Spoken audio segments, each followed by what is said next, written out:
तांत्रिक विश्लेषणामध्ये वाल्मिक कराडचा शेवटचा ठाव ठिकाणा हा सीआयडीच्या हाती लागलाय। तो म्हणजे 17 डिसेंबरला वाल्मिक कराड याचं शेवटचं ऍक्टिव्ह मोबाईल लोकेशन हे पुण्यामध्ये सापडलंय आणि त्यानंतर पुण्यातनं फोन बंद करून तो फरार झालाय। अधिक माहिती घेऊयात पुण्यातनं आमचे प्रतिनिधी वैभव सोनावणे आपल्या सोबत आहेत। वैभव, काय माहिती? श्वेता, वाल्मिक कराडच्या तपासासाठी सीआयडीची जी पथकं रवाना झाली आहेत त्यांच्याकडून दबाव जो आहे आता तो वाढवण्यात येतोय।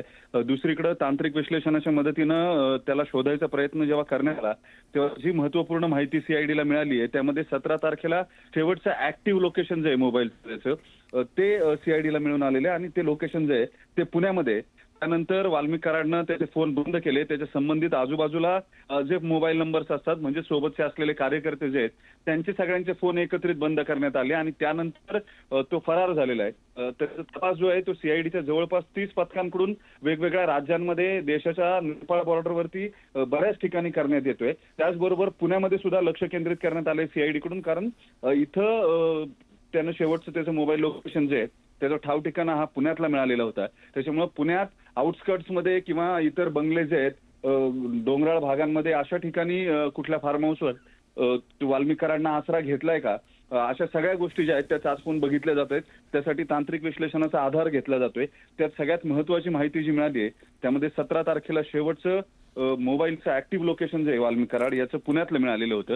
त्यामुळे आता सीआयडीनं पुण्यावरही लक्ष केंद्रित केलेलं पाहायला मिळतंय। लवकरच वाल्मिक कराड याच्या मुसक्या आवळल्या जातील असं सीआयडीच्या अधिकाऱ्यांकडून सांगितलं जात आहे, सीआयडीच्या सूत्रांकडून।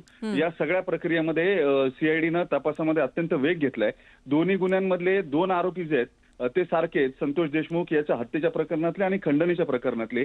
त्यामुळे या सगळ्या प्रकरणामध्ये दुसऱ्या गुन्ह्यामध्ये म्हणजे खुनाच्या गुन्ह्यामध्ये, यापूर्वीचा गुन्हा हा खंडणीचा आहे ज्याच्यामध्ये वाल्मिक कराडचा शोध सुरू आहे, त्याचबरोबर दुसऱ्या खुनामधला सुद्धा दुसऱ्या गुन्ह्यातला सुद्धा सहभाग जो आहे तो सीआयडीकडून तपासला जातोय।